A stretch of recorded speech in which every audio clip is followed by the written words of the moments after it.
Hello friends, இன்றைக்கி நம்ம daily லைஃப்க்கு தேவையான யூஸ்ஃபுல்லான கிச்சன் டிப்ஸ் அண்ட் ட்ரிக்ஸ் தாங்க பார்க்க போகிறோம். வீடியோ ரொம்பவே யூஸ்ஃபுல்லாக இருக்குங்க. ஸ்கிப் பண்ணாமல் முழுமையாக பாருங்கள் ஃப்ரெண்ட்ஸ், அப்போ தாங்க பார்க்குறவங்களுக்குமே புரியும். இப்போ வாங்க நம்ம வீட்டுக்குள்ளே போகலாம். ஃபஸ்ட்டு டிப்பு என்னன்னு சொல்லி பார்க்கலாம். உங்கள் வீட்டில் நீங்கள் எப்போ முட்டை வேக வச்சாலும் சரிங்க, மறக்காமல் இந்த டிப்ஸை நீங்கள் ட்ரை பண்ணுங்கள். ஒரு குக்கர் எடுத்துக்கலாங்க. முட்டை நீங்கள் எத்தனை வேக வைக்கிறீங்களோ அந்த முட்டை நீங்கள் தண்ணியில் வாஷ் பண்ணிவிட்டு குக்கர் உள்ளுக்குள்ளே நீங்கள் முட்டை ஃபுல்லாக நீங்கள் சேர்த்துக்கோங்க. அதுக்கப்புறம் நம்ம தண்ணி சேர்த்துக்கலாங்க. தண்ணி அளவாக சேர்த்தா போதும், அதிகமாக நீங்கள் தண்ணி சேர்க்கணும்னு அவசியம் கிடையாதுங்க. அதுக்கப்புறம் இது கூடவே நம்ம கொஞ்சம் போல் மட்டும் கல்லுப்பு சேர்த்துக்கலாங்க. கல்லுப்பு சேர்த்து ஒரு டைம் லைட்டாக நீங்கள் கலக்கி விட்டுருங்க. அதுக்கப்புறம் நீங்கள் எப்போதும் போல் குக்கர் மூடி நீங்கள் போட்டு விசில் போட்டுட்டு கேஸ் ஸ்டவ் ஆன் பண்ணி இதை கொண்டு போய் நீங்கள் கேஸ் மேலே வச்சு விட்டுருங்க. 5 நிமிஷத்துக்குள்ளே நீங்கள் பார்த்தீங்கன்னா ஒரு விசில் வந்துடும். அதுக்கப்புறம் நீங்கள் கேஸ் ஸ்டவ் ஆஃப் பண்ணிடுங்க. அதுக்கப்புறம் நீங்கள் விசில் எடுத்துகிட்டு குக்கர் மூடி ஓப்பன் பண்ணி மாற்றினா முட்டை எல்லாமே ஓடு உடையாமல் எல்லாமே தனி நமக்கு முட்டை வெந்து கிடைக்குங்க. இப்போ பாருங்கள், குக்கர் மூடி நம்ம ஓப்பன் பண்ணியாச்சு. அதுக்கப்புறம் ஒரு கரண்டி வச்சு வேக வச்ச முட்டை ஃபுல்லாகவே எடுத்துகிட்டு ஒரு கப்பில் நீங்கள் நார்மல் தண்ணி வச்சு தண்ணிக்குள்ளே நீங்கள் இந்த முட்டை ஃபுல்லாக நம்ம சேர்த்துக்கலாம். இந்த மாதிரி நீங்கள் தண்ணி உள்ளுக்குள்ளே சேர்த்துட்டு ஒரு செகண்ட் போல் அப்படியே விட்டுருங்க. அதுக்கப்புறம் நீங்கள் பார்த்தீங்கன்னா முட்டை எடுத்து ஒவ்வொன்றும் நீங்கள் தட்டி உடைச்சிங்கன்னா முட்டையோட தண்ணியை கலந்து வந்துடும். முட்டை எதுவுமே நமக்கு டேமேஜ் ஆகாதுங்க. இந்த மாதிரி நீங்கள் முட்டை வேக வச்சு பாருங்கள், அதிக கேஸ் நமக்கு செலவே ஆகாதுங்க.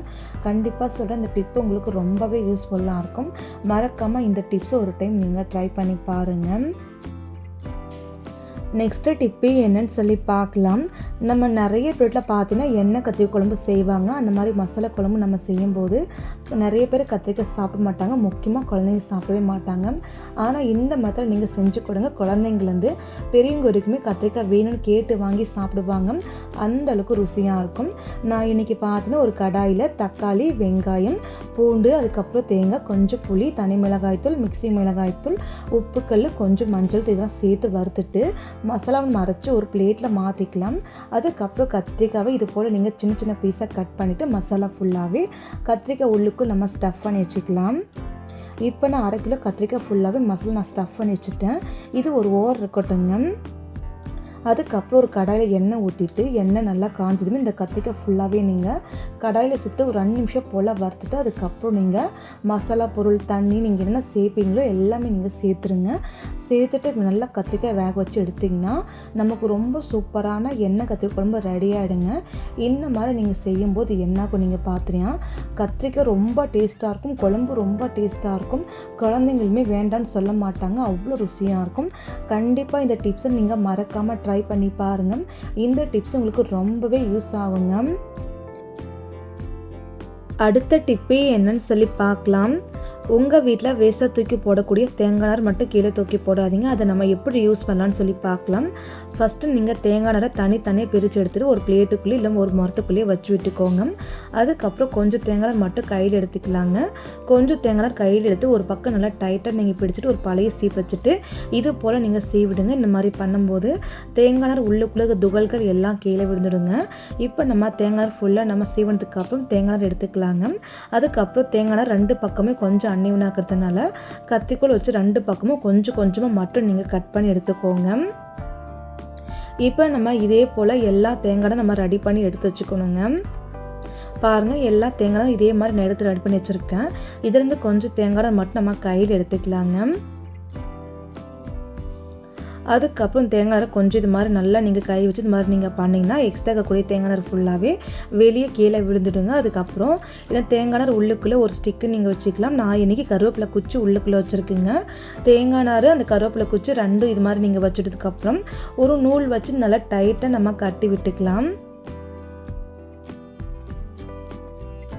பாருங்கள், நல்லா டைட்டாக நான் கட்டி விட்டாச்சுங்க. இந்த மாதிரி நீங்கள் கட்டி விட்டதுக்கப்புறம் அந்த எக்ஸ்ட்ரா இருக்கக்கூடிய நூலுமே நம்ம கட் பண்ணி எடுத்துடலாங்க.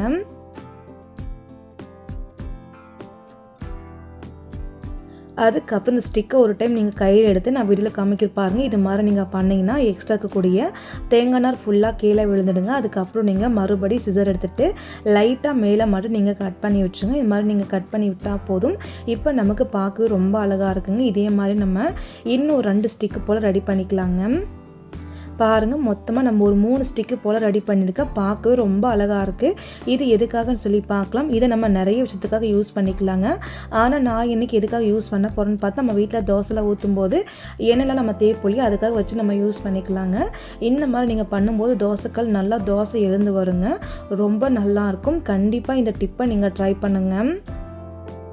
அடுத்த டிப்பு என்னன்னு சொல்லி பார்க்கலாங்க. நம்ம நிறைய பொருட்களில் பார்த்தீங்கன்னா வேர்க்கடலை வாங்கிட்டு நம்ம அப்படியே கொட்டி நம்ம ஸ்டோர் பண்ணி வச்சுருவோங்க. அந்த மாதிரி பண்ணும்போது கொஞ்ச நாள் மட்டுமே நல்லாயிருக்கும். நாளாக வேர்க்கடலை உள்ளுக்குள்ள ஒரு மாதிரி பூரணம் பிடிச்ச மாதிரி ஆகிடுங்க. அது மட்டும் இல்லாமல் புழு பூச்சி எல்லாமே வந்துடுங்க. அந்த மாதிரி எதுவுமே வராமல் இருக்க இந்த டிப்ஸை நீங்கள் ட்ரை பண்ணுங்கள்.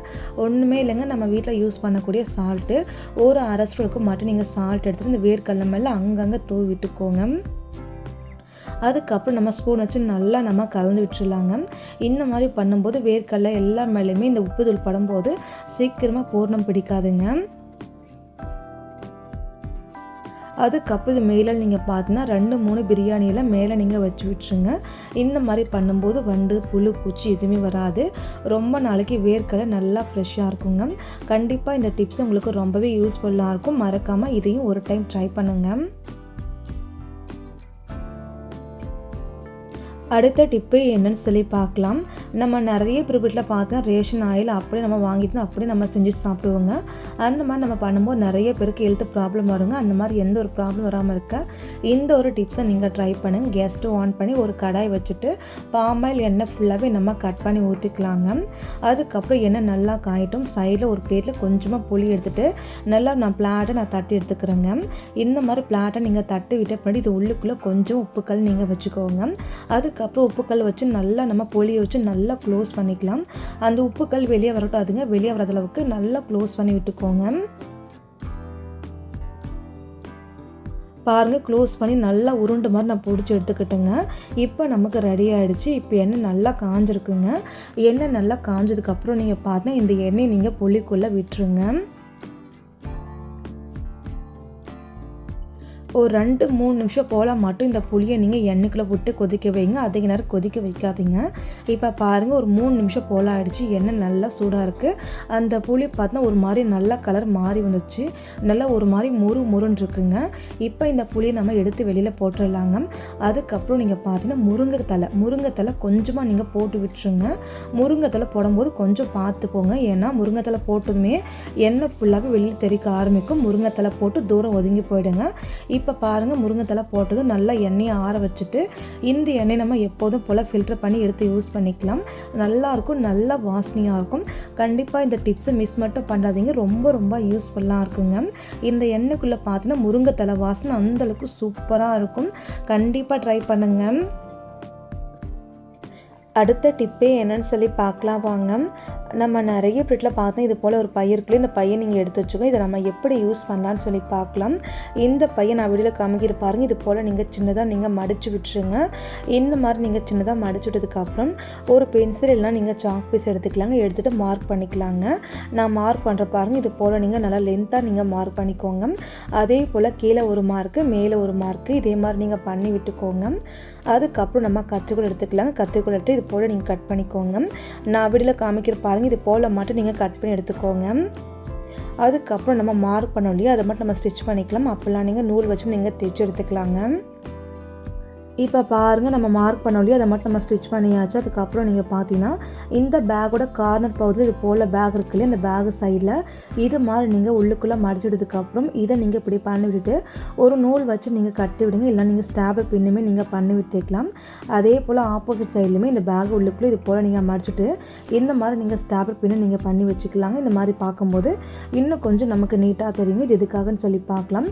இதை நம்ம நிறைய விதத்துக்காக யூஸ் பண்ணிக்கலாம். ஆனால் நான் இன்றைக்கி பார்த்தா நம்ம வீட்டில் சார்ஜர்லாம் போட்டுட்டு சார்ஜர் கட்டாமல் நிறைய பேர் ஃபோனை வச்சுட்டு போயிடுவாங்க. அந்த மாதிரி வைக்கும்போது நிறைய டைமு ஃபோனில் கீழே விழுந்துடுங்க. அந்த மாதிரி ஃபோன் விழாமல் இருக்க இந்த டிப்பை நீங்கள் ட்ரை பண்ணுங்கள்.